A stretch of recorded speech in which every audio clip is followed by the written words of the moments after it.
Steve, how are you? Wonderful. You're It's podcast wonderful. day. It is podcast day. Um, what was I gonna say? It was. I had a wonderful weekend because I got to see you this weekend. And It's watch always hockey good. first. There you go. And Yeah. watch hockey first. The hockey game was not quite that enjoyable. But it's always enjoyable to spend some time with you. Anyways, this is the Stuff Summer Says podcast Steve. with Steve. Steve, we've got a couple things we're gonna bounce all over the place today. I think is what we're gonna Cool. do. That is the theme of today's show. Um, I I have thoughts about a lot of things, and I think we're just going to kind of maybe put bows or attempt to put bows, or maybe not even put any bows on those. Um, The bows were so exciting there for a second. We can tie some stuff up. yeah, sure, we'll go Hold your with finger that. on top of the box, tie a little bow. It'd be great. Still can't tie. I struggle with tying my shoes. No, I guess maybe once. Really? Yeah, my shoes come untied a lot. So that's today's fun fact for you about Okay. Darian. And you have trouble. You had then have trouble retying them. Is that what you're saying? Or Yeah, they just and come it's untied just a lot. they come untied a lot. It's ugly. It's bad. Okay. Okay. Velcro. Yeah. Nah, well, it's where I'm headed. Okay. All right. The biggest news in college football world to speak of this week is, of course, Nick Saban retiring. And I think we should discuss that from our usual perspective, which is a media perspective. Uh, Given that he's relatively young for someone that is kind of doing this, probably wants to do this, or at least is a football mind and probably can't shut that off easy. To me, it feels like a no-brainer for him to go to ESPN after this. And I have to wonder if that was why he promptly, quickly kind of retired out of nowhere since the last time we talked. Well, and ESPN had the exclusive interview, right? And ESPN guy broke the story.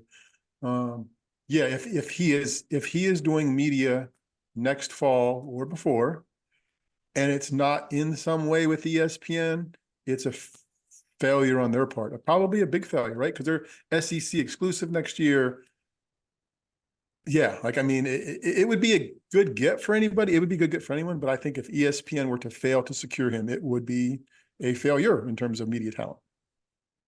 I think the thing with Saban to me is we've had this awakening over the last however many years now, probably what, 5 years, I would say he's been a part of postseason coverage that he's not necessarily involved in with college football.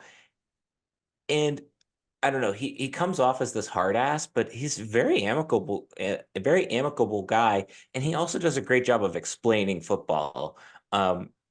For somebody that's so smart about football, he can break it down in an ability that anybody that kind of tunes in and knows a little bit about football understands and gets. So I don't know. I obviously like there's only speculation at this point. Um, but I just to me it makes a lot of sense for him to be on ESPN with I think with him doing the McAfee show this year also. And then I mean Corso's not going to be around forever. And I think he's the he's a smart succession plan. And even if he does this for 5 games of the year, as opposed to all 14, 15 weekends that it takes, I think the viewer is better for it. I think I agree. And it's tough to hear people like him say, "Hey, I'm doing this for to enjoy more time with family or do whatever else," and then say, "Okay, sign me up for 15 weeks of to be any place except with my family." So I hope he does pick his spots. I hope they do find a way for him. But it just seems like, out of one side of my mouth, don't do it all. But on the other side, he fits on game day in some ways that make some sense and give them some gravitas and help that show out. So yeah, and I think anywhere he shows up, it's going to be better for people who want to learn more about college football. Yeah. And I think the other thing is in a weird way, it's 15, maybe 16, 17 with press junket. Like those, it's very finite, and it's really only probably Friday to Sunday or Thursday to Sunday, as opposed to now where it's 24/7, and you hear about these Yep. coaches that don't even get a vacation day at any point in the year. Uh, Yeah, that's fair. I mean, there's no spring ball, there's no college, there's no high school kids to right. deal with, there's no parents to deal with. So yeah, even 17 or weeks or so is a much better deal. Yeah, you're right. Yeah. So I don't know. It's just I very much this is me very much saying I want him on my television talking to me about football because why not? Like Bill Belichick's not going to do it. He doesn't have the personality to do it. We have seen from Saban that he does have this ability to do it. So why not take advantage of that?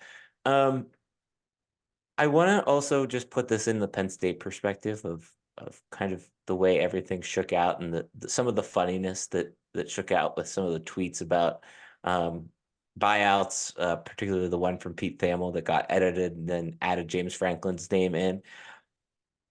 There, there seemed to be a subset of people that thought that there was no way in hell that Alabama wouldn't think about James Franklin at all. And I'm not saying that they would 100% or I know anything, but I just don't think that that was necessarily taken in reality when we've watched James Franklin how many times over the last umpteen years flirt with other schools allegedly. Um, and I think when you look at what Saban was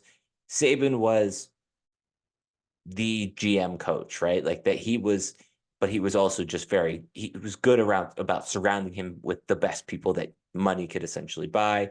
And I think ultimately James Franklin is trying to do that, maybe has some game day issues. But I just, I think Penn State fans just are not lucky, but a little bit lucky to get out of this coaching carousel relatively unscathed in the head coaching department right now. That's my weird, spicy take that you probably don't agree with, Oh no, no, but I don't know if I'm hearing exactly what you're saying, but I think it's great that there was a major coaching job that's arguably better than the Penn State job that thank God James Franklin's name wasn't associated with again, that he wasn't going to get that would have been silliness, right? Like it was nice to go through this process and credit to Alabama for getting it done quickly. I don't think James Franklin was ever seriously on their radar, he was but on the it's list. Like he was never right. not But off the list. it's nice that as a Penn State fan, as much as I am a fan, to not have my school play it against some other school again for the coach to get some more money when we've talked over and over about what we know what the football looks like during the season. Is Jimmy Sexton the most powerful man in college football? Darn close. If he's not, right? I mean, he doesn't shape the sport so much as the people who make the sport happen on the field.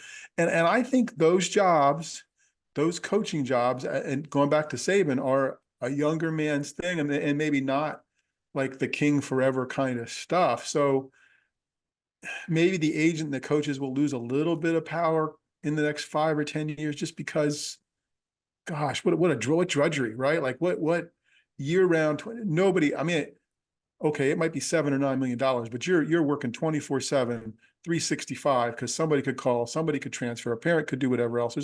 It's just not until they reel that stuff in. Coaching the NFL is much better than coaching college football right now. I think about that a lot.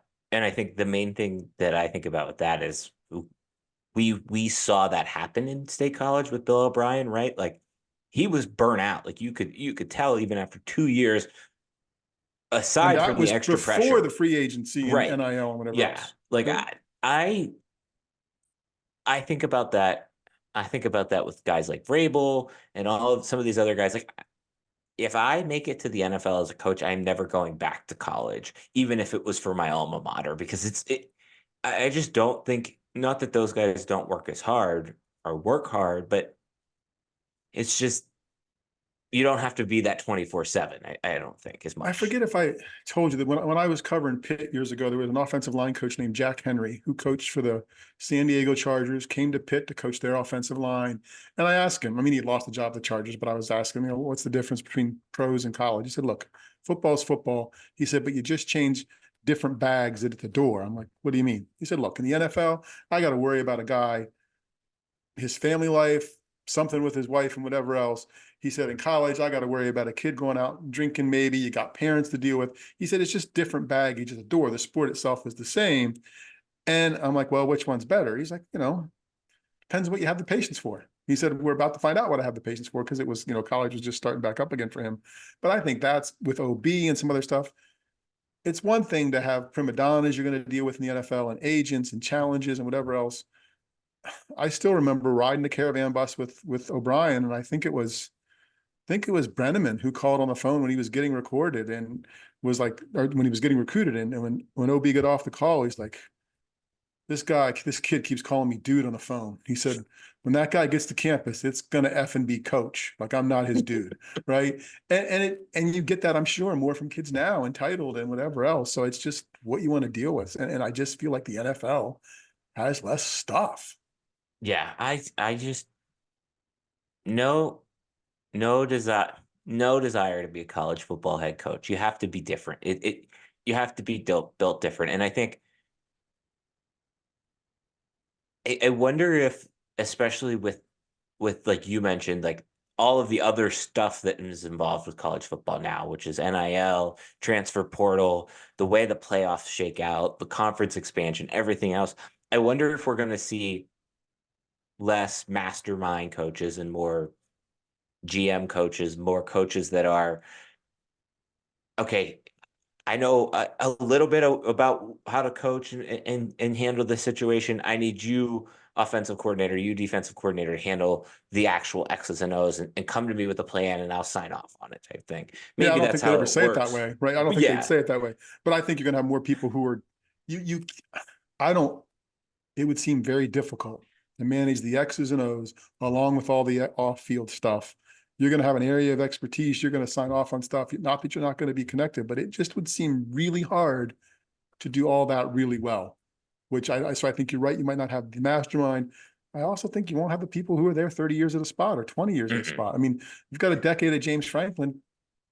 Man, I think 10 or 12 years, 10, 15 years for somebody somewhere is just going to be enough, even with success, right? It just becomes tough, especially with the money they're making at this level now. At some point, you could say, "Thank you, I've got enough. I'm taking my money and actually going to enjoy life." Yeah. I mean, But they aren't wired that way either, no, honestly. that's a good point. I think about that. That's funny you say that because I think about that a lot with James Franklin, right? Like, is there, speak going back to Saban, there is that video of him getting in his Ferrari, right, in his garage and showing that to a recruit. What does James Franklin spend his money on? And I, where I'm going with that is essentially there has to become a point where you look at your bank account and say, I think I'm good. I've got enough here to be quite comfortable for the rest of my life without everybody yelling at me for every little decision that I make. I don't know. And I think it's just also going back to what you said. Some of these people are just wired differently than you and I.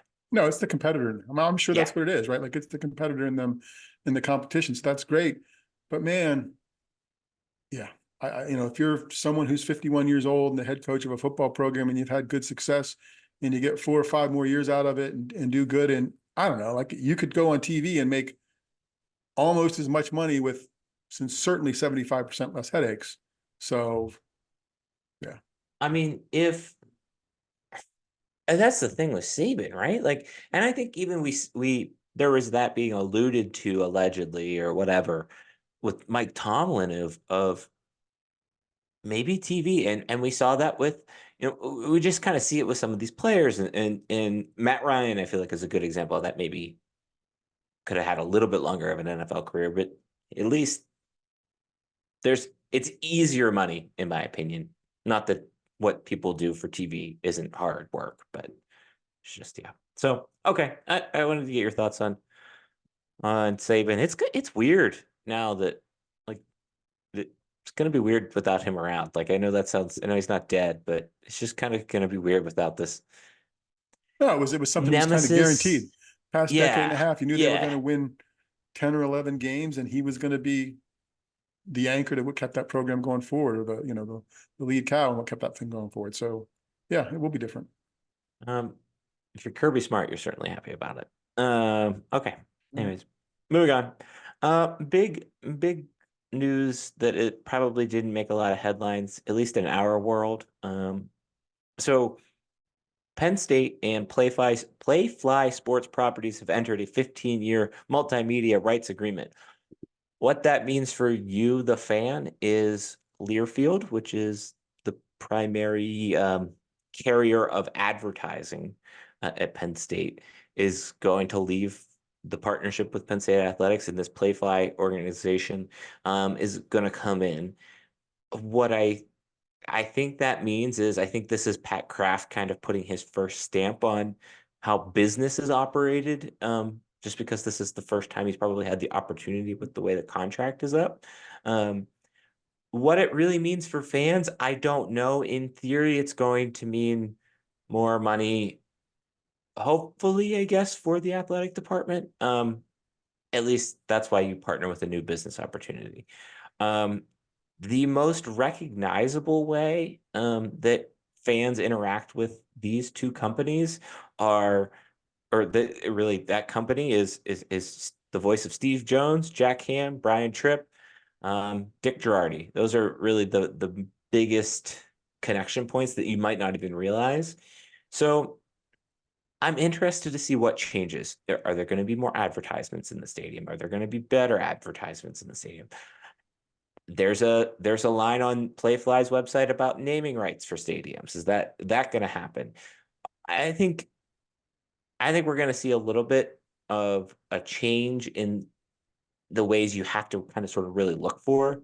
That's the biggest takeaway with this new partnership, um, at least in my opinion, that I've caught so far. Yeah, I think fans who consume games, streaming or radio, probably aren't going to notice a huge difference next year. You know, you'll hear the broadcasters talk about, oh, and thanks to whoever it is back in Jefferson City, right, which is where they produce the stuff for Learfield. Not going to be Jefferson City. It's going to be wherever Playfly is based. Um, so I don't think that stuff will change. I don't think the talent will change. I mean, the talent's contract is with Learfield and not the university. So I mean, I guess it could, but I would be surprised if that changed People would unless, be furious. well, yeah, unless somebody got a better gig somewhere. I mean, you know, the only one that could change would be Brian for some reason, but I don't see that changing. No, Um, I think what people will see, I think there'll be more stuff monetized. I do think you will see more content coming from athletics that will be an addendum or a premium. You know, you've talked about Big Ten Plus through the years. I guess I would, an easy, and some of it's happening now with athletics themselves, and maybe more may have a Playfly, is podcasts coming out, video production. I think there's going to be stuff like that, activations around the stadium, but you know, whether it's different or better than the farm stuff or whatever else we've talked about in the past. All those areas are places where the athletic department is looking to make revenue, and Playfly's deal is to help them make that revenue. So, or, you know, find those areas where they can make more revenue. So I think there'll be more stuff like that that some fans may notice, be like, oh, this wasn't here before, and now you're asking me for it, more for it, or this was free before. And Learfield did, I think part of their deal was ads even in the alumni in the Penn Stater. I think they kind of controlled that as part of the deal mm. too, in terms of what was. So there's a lot of different tentacles in stadium advertising. Yeah, like I think if you're looking, there will be changes and maybe a decent number. I'm not in a bad way, but just more opportunities. This stuff's going to be. I would be shocked if there weren't more opportunities where stuff's being branded and sold to you, because that's the gig. I think, you know, I don't think the sponsorships either are going to change, and we'll get to that. We have a note on that here in a second. But I don't know. I think I wonder. I want to know why Penn State made this change. I really do, because that's what's itching in the back of my head. Because Penn State has been partnered with Learfield for how many years now? I don't know. It's certainly felt like a decent chunk of my lifetime. Do I hear Jones going presented by Learfield Sports? You know, and I I just wonder. Like I said, I think this might be Pat Kraft's first crack at let's see what new ways we can generate revenue. Um, I don't know. To I Penn, don't mind it. Go ahead.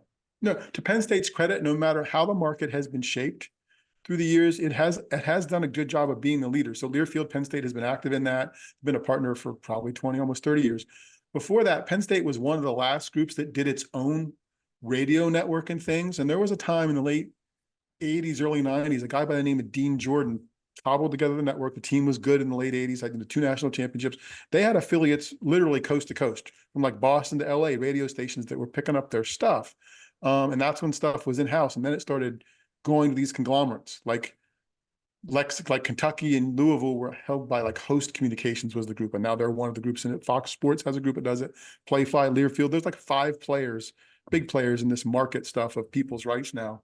So I don't think people will notice a big change, and I think that's probably the intent. But I think athletics intent is that they find a way to value what they have already and create different revenue streams, for to support the athletic department. I was just looking here, even in the Big Ten itself, some of these brands are involved. You've got Maryland and Nebraska, UCF does stuff, Michigan State, Auburn. So it's not like they're going with some Joe Schmo Right. company there. And they got I Pennsylvania roots. There's somewhere in Southeast Yeah, Pennsylvania, some of their wonder offices they're anyway. from Berwyn, it says in the press release. So I don't think it means a whole lot for fans right now. It's just something to keep your eyes out if it's something you pay attention to in the future. I think would be the Yeah, best way because to it'll be sum July that up. 1st or so when it hits. So yeah. Um, so wanted to hit on that. As I mentioned, we went to the hockey game this weekend, and this ties in with advertising. Here's what I noticed, and here's what made me think about this. We were sitting at the game, watching the game, and they've got the ads are on the boards, and then they've got the ads on the ice, and then they've got the ads on the jumbotron and everything. And my first question came to mind was, I wonder how much this costs. Like, I wonder how much. Say our podcast here, our very profitable business wanted to go out and advertise at Penn State. I wonder what the floor is like, and does it matter based on what sport, or do I have to like sign on for X number of sports that includes basketball? And because I can't really think about one sport that is sponsored by, like, football is different, but like I can't think about of the Olympic sports one sport that is sponsored differently than another sport. And maybe I just haven't been to that many games or No, paying wrestling used to attention. be presented by the Family Clothesline. Like they were the presenting sponsor for wrestling a couple of years ago. Um, I know we looked at stuff from the college, the Belisario College a couple of years ago. Schreier, was it Schreier or somebody did like a trivia question in the stadium, and it was.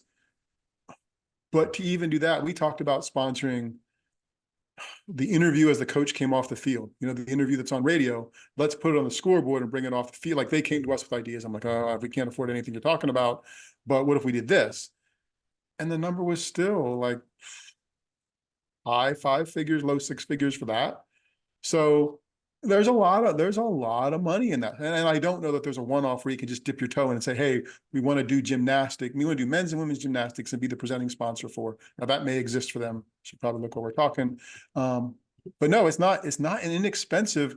And so that's a great question by you in the front end. And the back end for me is, what's the ROI? That's what I was just gonna say.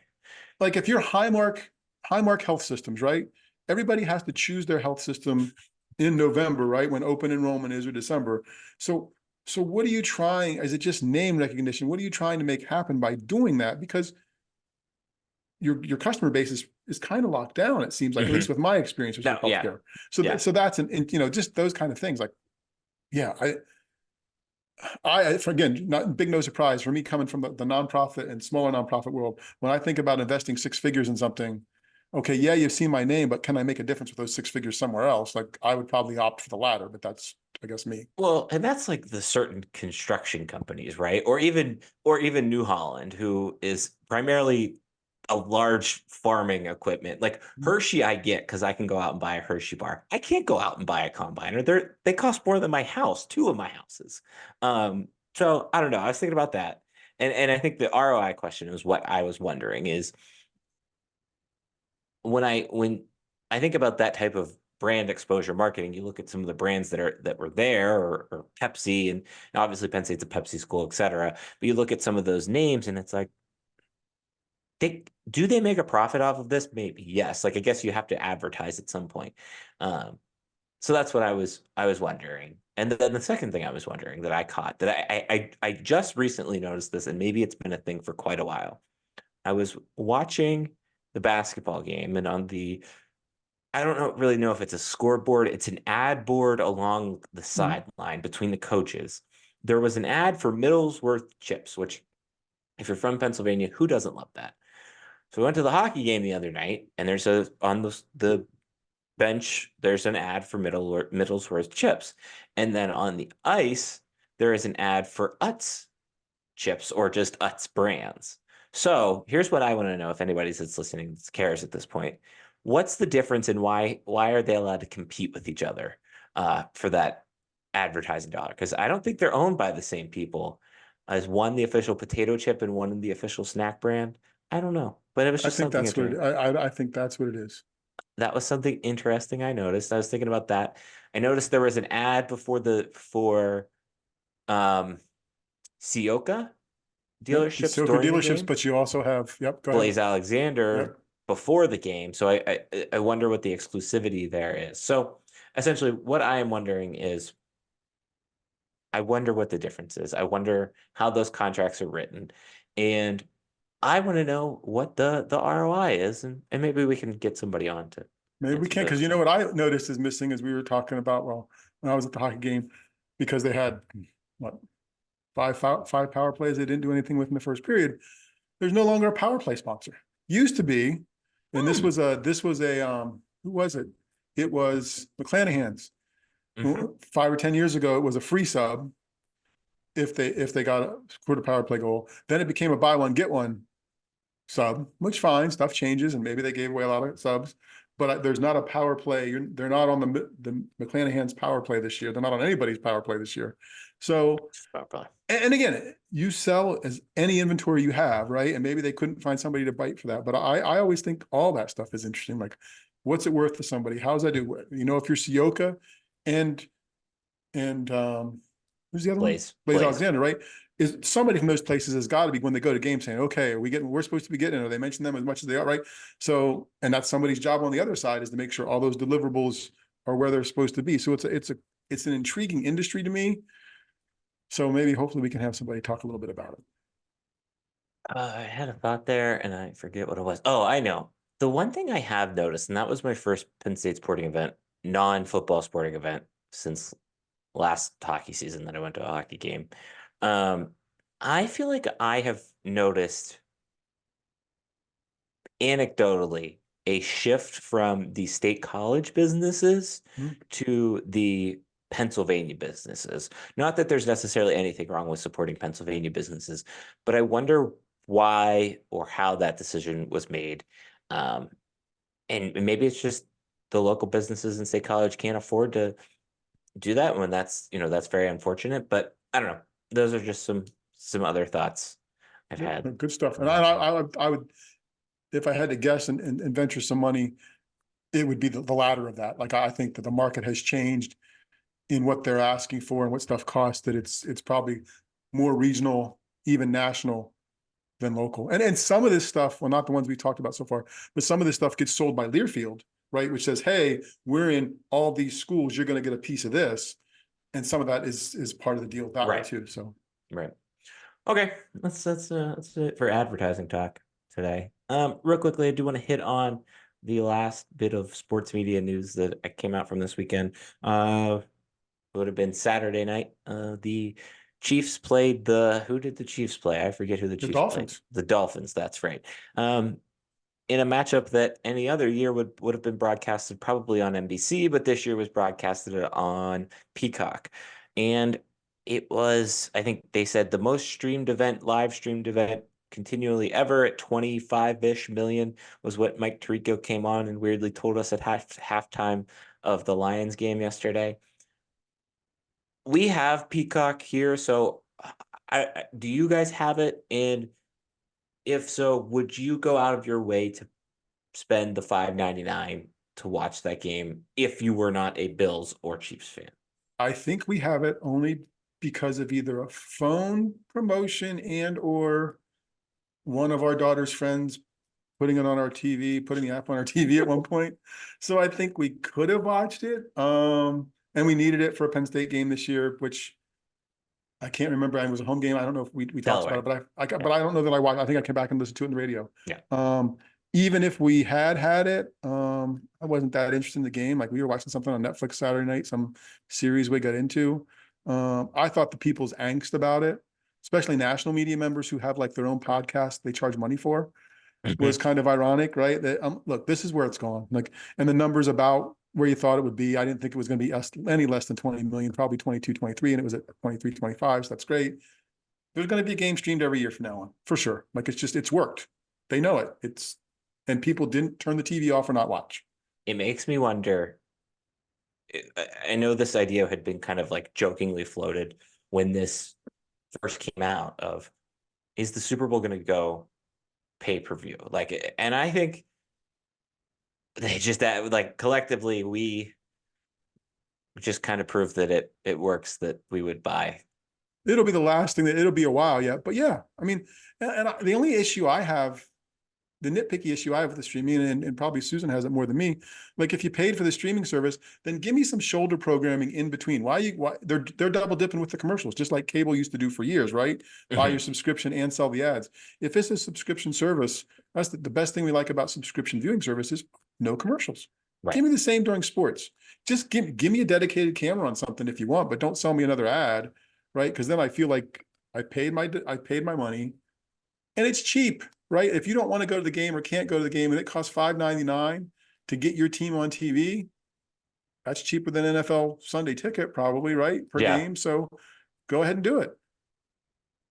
I I don't have a problem with it. I have a problem with and it's there's nobody to blame, but there's nobody to blame but everybody to blame, which is just like now you got Peacock, now you got Disney Right. Plus, now you got this and that. I think my major gripe with it is the commercials still do feel weird, but my brain is so trained that when I think it was on the fourth quarter of the Peacock game, one of the two NBC broadcasts this weekend, they did not air essentially they did not air commercials during the fourth quarter. Right. It was fine, but I actually like weirdly as a home viewer missed that reprieve of okay, glued into the TV, watching the TV. Now I'm going to go look at my phone during the commercials, Right. and then and so maybe that's why they did it, but I don't know. That would be my only takeaway. Yeah, I have no issue with the whole Peacock idea. I also appreciate that in the market, so in the Miami market and in the Kansas City market, you could still anybody could still Yep. turn those games on. Um, it does suck. It does suck for a place like Pittsburgh, where there's the Pittsburgh DMA and then you've got the Altoona Johnstown DMA. And I don't think that translates over because like when the games are on Amazon, they're not necessarily on um, Right. the Channel local 2 or KDK ABC. or Yeah, those guys. yeah, Right. Right. whatever. Exactly. So Yep. that's annoying if you live a little bit closer. So I don't know. It's here to stay. There's not really much we can do about it, but I think that's where we're headed. Anything else? Nope. Peacock's Okay. here to stay. Look at all the pretty colors on the bird. That's great. Yep. All right.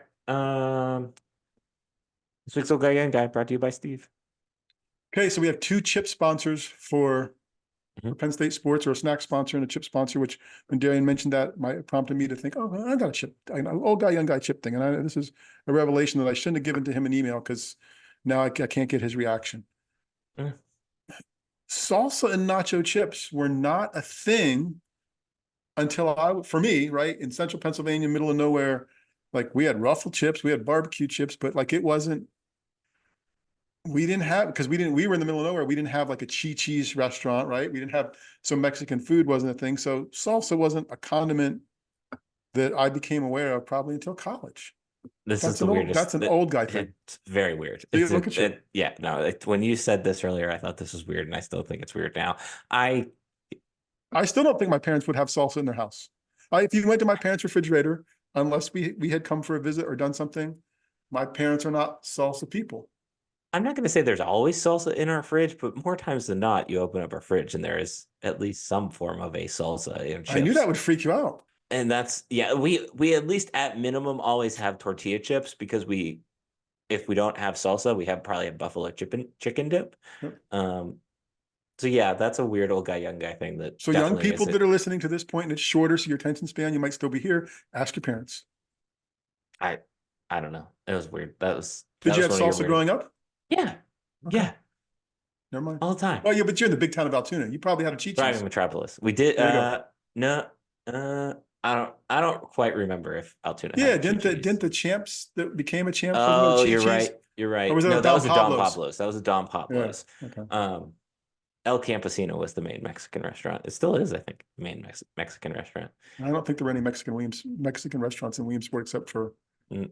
I don't know if there were many, right? And that was the big city for us, so that's why Drive I in was Metropolis. salsa starved. Okay. That's it for this week's show. Lots of chip talk. Um, Anything else going on that we need to alert our viewers to? Oh, I did add a Penn State Sports Hub is what I'm calling it. I don't know. I haven't given it a name.